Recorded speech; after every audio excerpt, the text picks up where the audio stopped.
Wabi Sabi para la vida cotidiana. 3. De la rigidez a la espontaneidad. Descansa y sé amable. No tienes que demostrar nada. Jack Kerouac. Una lección esencial del Wabi Sabi es que las cosas son como son, no como desearíamos que fueran. De hecho, ni siquiera son de una manera absoluta, sino que cambian constantemente. Buda advirtió, tal como hemos visto, que una fuente segura de sufrimiento es desear que sea permanente aquello que por naturaleza es transitorio. Algunos ejemplos. El coche acabado de estrenar que no tardará en recibir la primera rayada. Con el tiempo se abollará y empezará a averiarse. La ilusión de mantenerlo como nuevo es un sufrimiento absurdo. Una amistad que se va transformando con las diferentes fases de la vida. Hay momentos de alta, media y baja intensidad. Se generan distancias, largos silencios, afinidades e incomprensiones. Se necesita flexibilidad para ese viaje. Nuestro propio cuerpo envejece y va transmutando, como el hierro reluciente que cambia su brillo por el óxido que le confiere otra clase de belleza. ¿Qué sentido tiene el pensamiento rígido, la búsqueda de la perfección, un mundo que se rige por la impermanencia? Viajemos ahora 2 milenios y medio en el tiempo, hasta la ciudad de Éfeso, donde un filósofo de la antigua Grecia ya reflexionó sobre el carácter cambiante de todo lo que existe y que mencionamos brevemente en el capítulo dedicado al Zen. Vamos a profundizar un poco más en sus impermanentes aguas. La doble rueda del cambio. Tal como sucede con los presocráticos del pensamiento de Heráclito, solo se conservan algunos fragmentos, en buena parte de testimonios tras su muerte de quienes le habían escuchado. Teofrasto, que dirigió la escuela peripatética durante 36 años, dijo de él que no llegaba a terminar nunca sus obras, debido a su constante melancolía. Entre los aforismos que nos han llegado, a menudo se cita erróneamente: no se puede entrar 2 veces en el mismo río. En realidad, el fragmento original que se conserva es: en los mismos ríos entramos y no entramos, pues somos y no somos los mismos. Esta segunda traducción va más allá de la primera en cuanto a su sentido, ya que tiene una doble implicación. El río, la vida, cambia constantemente. El bañista, todos los seres humanos, cambian a sí mismos sin cesar. Si todo cambia constantemente y el ser humano a su vez no deja de cambiar, lo permanente es un sueño imposible. Volvemos al pantarrey, el todo fluye, lo cual te incluye a ti mismo. Asumiendo que lo único seguro es el cambio, una de las 3 llaves de la existencia, como vimos en la primera parte del libro, ¿cómo sobrevivir sin que estas 2 ruedas en constante movimiento choquen de forma violenta? Ser como el agua. Hay personas cuya vida es como una partitura de música clásica, que requiere ser interpretada de un determinado modo, siguiendo un compás prefijado, con las notas justas y precisas. Otras son como una improvisación de jazz, siguen el dictado de la inspiración, tocan de oído, según lo que se mueve fuera y dentro de ellas. Estas últimas disfrutarán del río que describía Heráclito, porque ellas mismas son río y se funden con el momento a momento. En la mítica última entrevista hecha a Bruce Lee en 1971, poco antes de su muerte, este genio de las películas de artes marciales reflexiona sobre el valor absoluto de la flexibilidad. No te establezcas en una forma, adáptala y construye la tuya propia, y déjala crecer, sé como el agua. Vacía tu mente, sé amorfo, moldeable, como el agua. Si pones agua en una taza, se convierte en la taza. Si pones agua en una botella, se convierte en la botella. Si la pones en una tetera, se convierte en la tetera.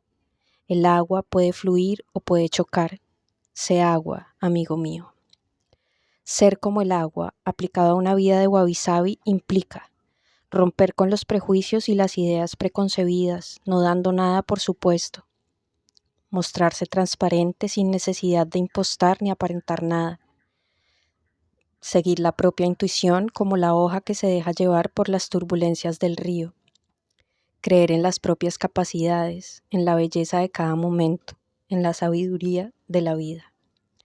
No temer a los accidentes de la existencia, aunque a veces sean incómodos, confiar en el proceso más que en los objetivos, desafiarte a ti mismo haciendo cosas que normalmente no harías, disolver el ego fundiéndote en aquello que haces.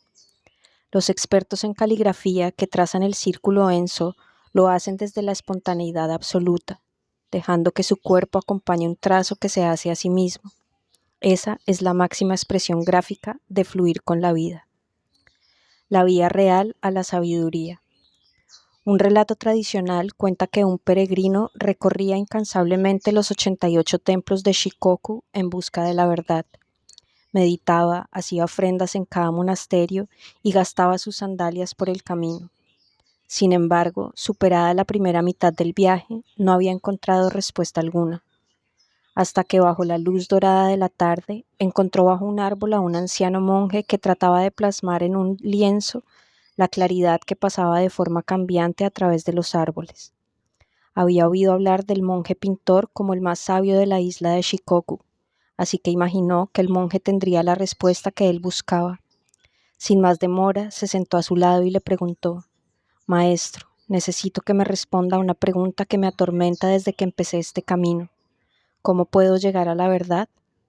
Sin dejar de dar pequeñas pinceladas de tinta negra, el monje le dijo: Si realmente vas en busca de la verdad, hay algo que deberás hacer por encima de cualquier otra cosa.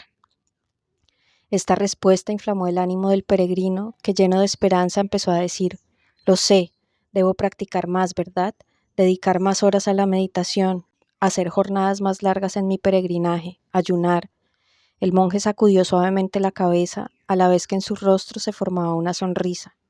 Esperó a que el ansioso peregrino callara para finalmente decir: Lo que necesitas hacer siempre, por encima de cualquier otra cosa, es reconocer que puedes estar equivocado. Píldora para meditar. Sé que soy la persona desde que nací, dentro del mismo cuerpo y de la misma mente. También mis pensamientos están siempre conmigo, pero si lo que pienso y siento fluye a cada segundo de mi vida, ¿sigo siendo yo? ¿O quién soy yo entonces? Wabi Sabi y creatividad. Aprende a cultivar la virtud de la humildad. Nadie de nosotros es perfecto. Todos cometemos errores, tanto en nuestra vida personal como en nuestras creaciones artísticas. Katsushika Okusai. Hay un estrecho vínculo entre creatividad e incompletitud, que es uno de los rasgos de la filosofía wabi-sabi. Siempre se ha dicho que el artista intenta compensar a través de su obra las carencias que encuentra en su vida. Así, de algún modo, el acto de crear es un desafío a la muerte y la decadencia, una forma de resurrección. Quien fuera probablemente el escritor occidental más relevante del siglo XX, Franz Kafka, tenía una vida que distaba mucho de ser satisfactoria.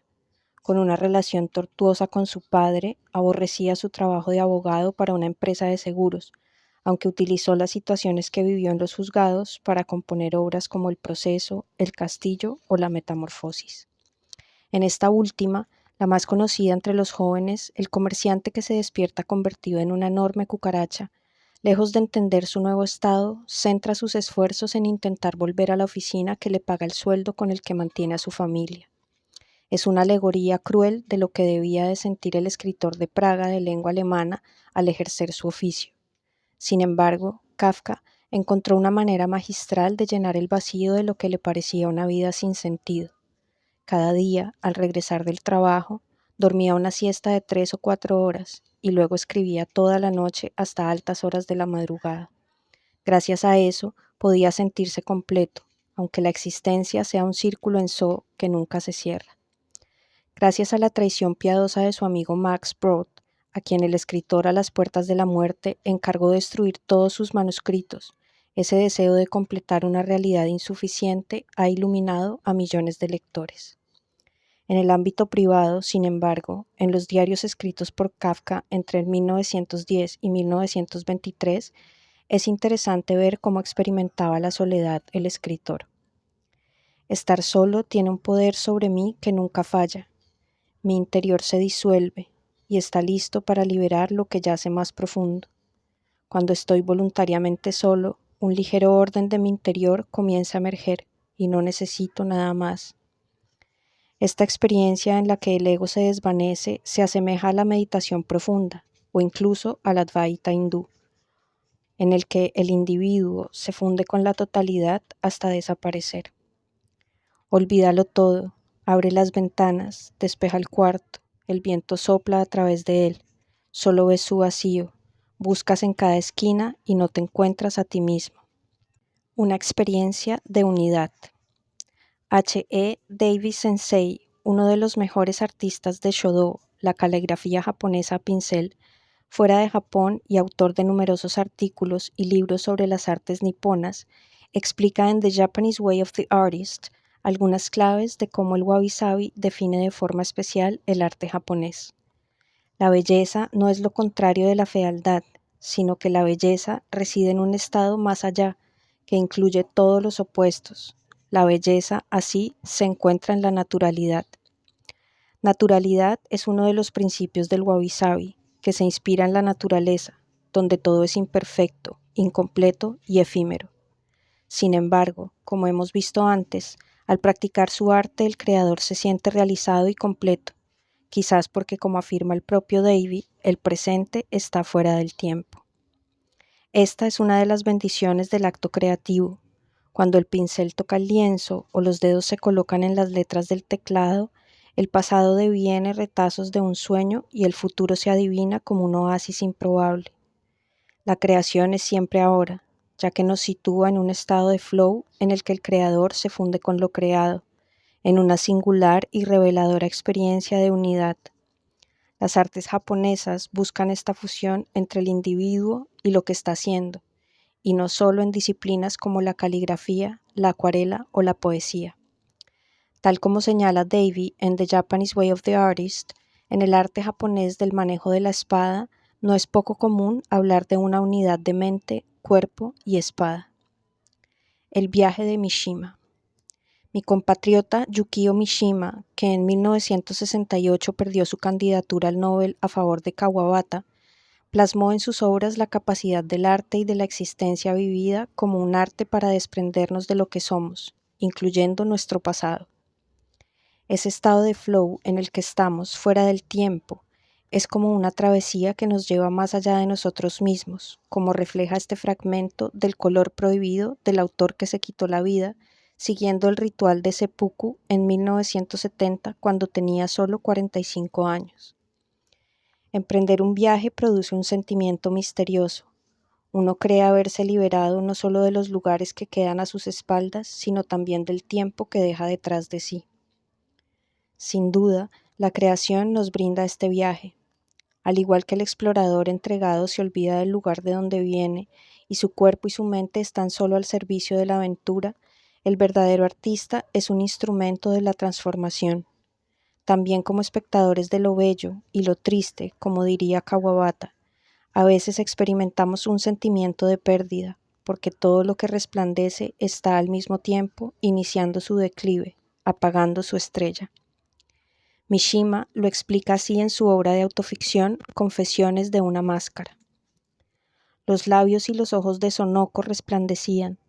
Su belleza me deprimía y despertaba en mí una sensación de impotencia. Esa misma sensación es la causa de que Sonoko me pareciera aún más efímera. Cruzar el umbral mágico.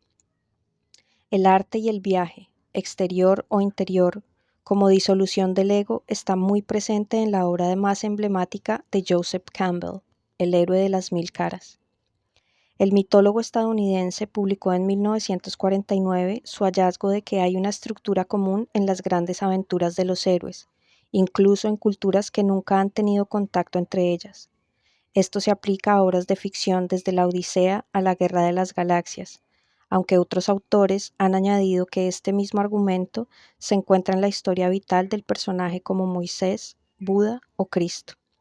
En palabras del propio Campbell, el héroe se lanza a la aventura desde su mundo cotidiano a regiones de maravillas sobrenaturales. El héroe tropieza con fuerzas fabulosas y acaba obteniendo una victoria decisiva. El héroe regresa de esta misteriosa aventura con el poder de otorgar favores a sus semejantes. Entre las 17 etapas comunes a ese viaje, es interesante ver cómo las primeras afectan de igual manera al héroe que al artista incipiente. 1. La llamada de la aventura. A través de una nueva información, el héroe se siente impulsado a abandonar el mundo conocido, la normalidad, para la aventura que le reclama. El artista siente que algo nuevo bulle en su interior, una fuerza creativa que pide que se aventure en el arte. 2. El rechazo de la llamada. El héroe se resiste a dejar la zona de confort, tal vez por la obligación que tiene hacia los suyos o debido al temor que le provoca la nueva aventura. El artista, en sus primeros compases, se resiste a creer que está capacitado para iniciar su obra. Tiene que luchar contra sus propios miedos y creencias antes de ponerse en camino. 3. El mentor o la ayuda sobrenatural. Una persona de su entorno, con más conocimiento o incluso un ayudante mágico, convence al héroe de que inicie su aventura y le da las primeras indicaciones. El artista obtiene el apoyo de un tutor o bien recibe un fogonazo de inspiración divina. No le queda más remedio que iniciar su aventura creativa. En la cuarta etapa del monomito, el cruce del primer umbral, el héroe o el artista ya se ha entregado a la aventura, dejando atrás el mundo conocido e ingresando en uno nuevo, del que no conoce las reglas ni las consecuencias. Y entonces llega el momento cumbre, la quinta etapa, el vientre de la ballena, en el que se produce la disolución y el renacimiento. La idea de que cruzar el umbral mágico es un tránsito hacia una esfera de renacimiento aparece simbolizada en todas las culturas por el vientre de la ballena. El héroe es tragado por lo desconocido y parece haber muerto. En lugar de avanzar hacia afuera, más allá de los confines del mundo visible, el héroe va hacia adentro, a fin de renacer de algún modo. El templo interior, el vientre de la ballena y la tierra celestial del más allá, por encima y por debajo de los confines del mundo, son una y la misma cosa. Por eso, los accesos y las entradas a los templos están flanqueados y defendidos por gárgolas colosales, dragones, leones, demonios asesinos con las espadas desenvainadas, enanos resentidos, toros alados. El fiel, en el momento de entrada en el templo, sufre una metamorfosis. Una vez en su interior, puede decirse que ha muerto en el tiempo y regresado a la matriz universal, el ombligo del mundo, el paraíso terrenal. Diario Wabi Sabi. No es necesario escribir una gran novela siguiendo el camino del héroe para desatar tu creatividad y cruzar el umbral. Puedes entrar en el vientre de la ballena si liberas tu energía creativa de forma honesta. Escribe cada día un listado de experiencias wabi-sabi que hayas tenido. Si ya escribes un diario, sigue haciéndolo. Simplemente añade una pequeña sección al final de cada día. Analiza tu jornada a través de las 3 dimensiones del wabi-sabi que vimos al principio. Dimensión de la filosofía. ¿Qué ha sido lo más wabi-sabi de tu día y lo menos wabi-sabi? Dimensión del arte. ¿Qué objetos, edificios, música, libros o detalles wabi-sabi te has encontrado durante el día? ¿Qué te han hecho sentir? Dimensión de la práctica. ¿Has vivido acorde con los principios del wabi-sabi? ¿Has tomado descansos para no hacer nada o te has dejado llevar por las prisas? ¿Has reaccionado de forma especialmente emocional ante algún evento? Para terminar, escribe un haiku antes de cerrar el diario. Ejercicio. ¿Cómo escribir un haiku? Tiene que ser simple, con 3 versos breves como pinceladas. Utilizaremos pocos verbos, a veces ninguno. El haiku debe capturar un instante como una fotografía. La naturaleza o el entorno urbano deben estar presentes. Puede haber una referencia a la época del año. Cierra los ojos por un breve espacio de tiempo. Visualiza algo bonito que te haya pasado o hayas visto durante el día. Abre los ojos y escribe lo que has visualizado sin analizarlo ni darle más vueltas. Simplemente escríbelo. Ejemplos de haiku de mi propio diario. Azul de la primavera, camino hacia Yoyogi, olor a ramen. Hombres de negocios caminan deprisa, un monje en la esquina. Un gato visita un museo, vuelve a su guarida, ron ron. Copos se acumulan en la vereda, suena música de Bach, llaman al timbre. Ojos de otro universo, un pétalo de sakura, el viento la despeina. Silencio, el aire se llena de notas de piano, silencio. Olor de café, leer una novela, fin de la historia. El sol calienta la terraza, Tama duerme la siesta, de repente una nube tapa el sol.